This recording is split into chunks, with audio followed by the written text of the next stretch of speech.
કડીના ગણેશપુરામાં મહાકાળી માતાજીનો રજત જયંતિ મહોત્સવ ઉજવાયો। કડી તાલુકાના ગણેશપુરા ગામમાં આવેલા મહાકાળી માતાજીનો માગસર સુદ પૂનમે મંગળવારના દિવસે 25 વર્ષ પૂર્ણ થતા રજત જયંતિ મહોત્સવની ભવ્ય ધામધૂમથી ઉજવણી કરવામાં આવી હતી। આ નિમિત્તે નવચંડી મહાયજ્ઞ રાખવામાં આવ્યો હતો। માતાજીનો તથા મંદિરનો ભવ્ય શણગાર કરવામાં આવ્યો હતો। દૂર દૂરથી આ પ્રસંગને લીપાવવા ભક્તજનો ઉમટી પડ્યા હતા। ભક્તોએ માતાજીના દર્શન કરી ધન્યતા અનુભવી હતી। રાત્રે ભવ્ય લોક ડાયરો રાખવામાં આવેલ છે।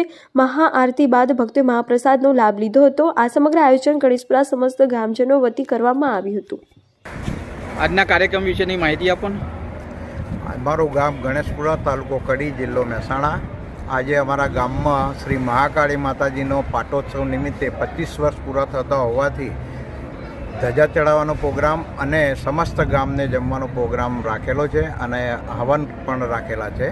તો આ દરેક ગામની દરેક જ્ઞાતિએ સાથ અને સહકારથી સમૂહથી આ પ્રોગ્રામને સફળતાપૂર્વક પાર પાડે છે।